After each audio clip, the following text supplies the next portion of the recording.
It is on! Velasquez, double leg takedown, and Velasquez down with the rights and lefts to the base.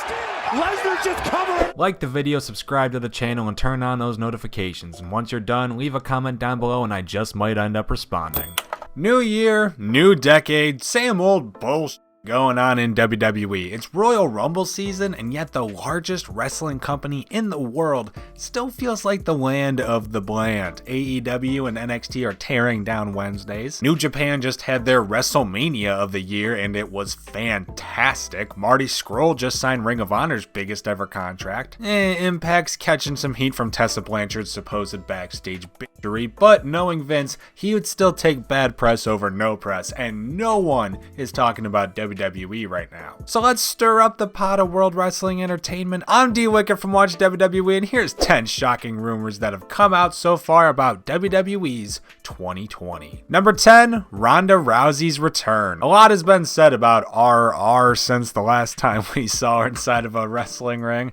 That was dumb. Her fall from grace was quick. Once Becky Lynch became her clear rival, WrestleMania 35 came fast, and after a botched finish, her Raw Women's Championship was gone. Ronda wouldn't come out the next night on Raw, and she hasn't shown up on a single Monday night since. She vented frustrations against rumors about her going to start a family just to seemingly go and start a family before joining the cast of Total Divas and spending part of the season trying to start a family. Go figure. I want Travis Brown and I want his babies. I'm not sure when. Her future remains up in the air, but if speculation is anything to be believed, either this year's WrestleMania or SummerSlam main event will feature the one-on-one confrontation between Rousey and Lynch we were originally meant to see over a year ago. I choose you. Oh, yeah!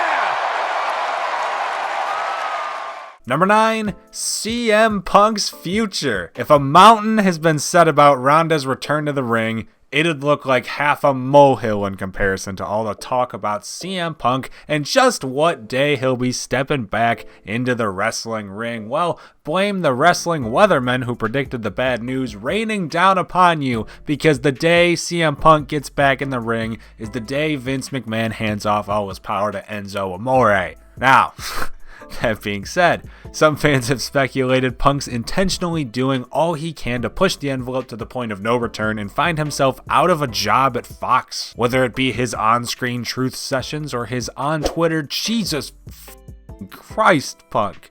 Okay, that's a company man right there. Yeah, I've said enough. Just when they think they got the answers, I change the culture.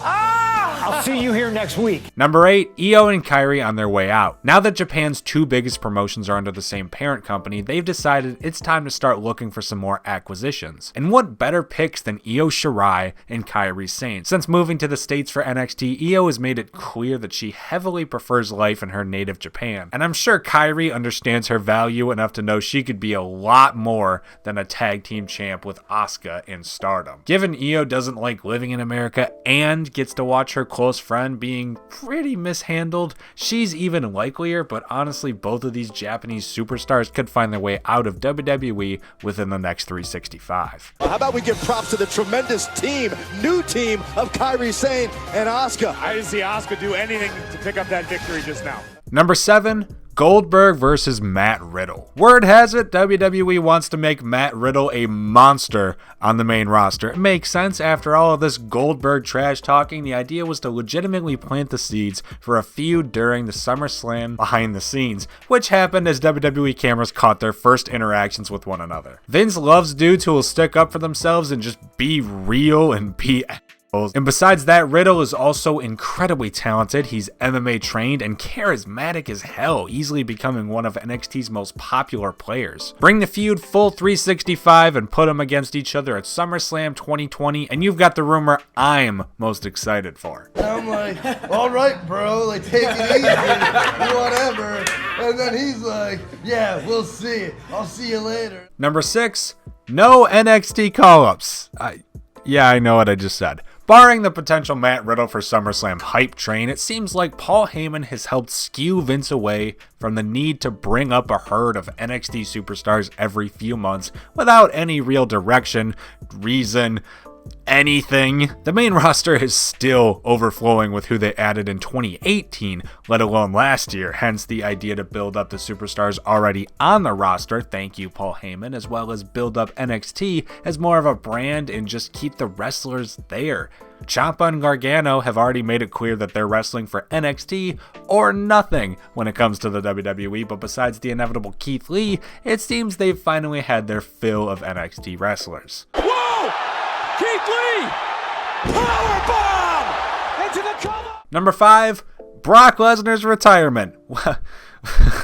Well, I doubt it. Some have decided to go for the Brock Lesnar has enough money, he's a lazy bastard, he'll probably just quit this year while he's on top mentality, and I so strongly disagree with it. If there's any two things I've hoped to convey about Brock Lesnar throughout these videos, besides the fact that he's an ungodly powerful man, it's that he's not actually lazy and that he really likes money. Brock loves wrestling and puts the work in to make big money matches count, and like I said, he really likes money. The dude wrestled under 10 minutes in 2019 and came out the highest paid member of the locker room. There isn't a chance in hell he's stepping away from that kind of deal at just 42 years of age. Lesnar's hurt! Goldberg again with a spear! 2 spears to Lesnar! Number 4, Rey Mysterio's retirement. Now that one, I can believe that a little bit more. While Mysterio is in one of the great runs of his career, the mileage on his body is really racked up over the years. Clocking in 3 over Lesnar at 45 years old, Mysterio's damage really starts adding up when his knees get taken into account. Mysterio might be one of the great lucha libre innovators, but he sacrificed a lot of his kneecaps for that, having multiple knee surgeries over the years totaling to at least a year or 2, maybe more out of action. With his storyline revolving around Andrade, Dominic, and Rey possibly hanging it all up, don't be surprised if this WrestleMania sees a Shock career versus mask match. No, that doesn't work. Andrade wouldn't be risking his career. If you get the idea. Come on, Lesnar! Look at the straight. No! You break his back! Come on! Number 3, Edge and Paige coming out of retirement. Alright, enough of this retirement thing. I'm done with it. Brock isn't retiring, just like Punk isn't returning. Rey's future is a Mysterio, but Edge and Paige's isn't. They aren't stepping out of retirement. They are not.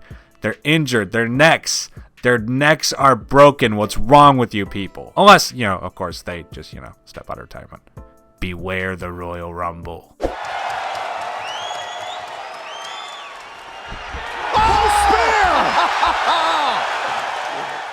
Number 2, Vince passes on more power. I know, Vince McMahon letting himself to the side for someone else to take control.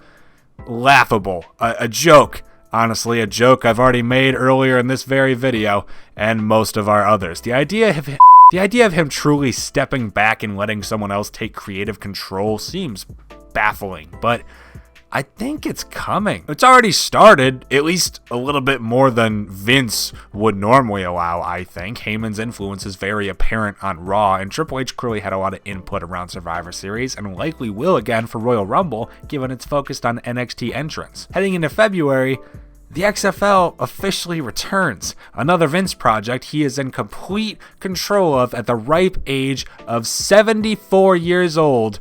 He has to. With his lack of sleep and sneezing, there's just no way the man's healthy enough to be running both shows. And for the sake of the man, maybe the family will just coo on his unwilling behalf. I'd like that. You know, a female dead person when you're a guy and you're in this thong type thing, it was like, come on. That is like high comedy. And number 1, Brock Lesnar's WrestleMania opponent. Our worst fears, the worst ones that come to life. I regret to inform you that there is a big chance the Mania main event this year will be handed down to either Cain Velasquez or Tyson Fury. I know. Horrid idea. Were it a variant of steak, not even the nastiest of street dogs would touch the piece of meat. And speaking of meat pieces, that's exactly what Vince McMahon sees when he's looking at this beefed up juice machines from the world of mixed martials. And that's all that matters sometimes when it comes to mixed McMahon. And that's all that matters sometimes when it comes to McMahon. Vince, He's put on horrible main events at countless pay-per-views and even WrestleManias in recent years. What's stopping him from doing it again? The family coup could. It is on! Velasquez! Double leg takedown! And Velasquez down! And the rights and lefts to the base! Lesnar just covering! And those are 10 shocking WWE rumors for the year of 2020. What are your thoughts? Let us know in the comments down below. To like the video, subscribe to the channel, and notifications. Ring that bell.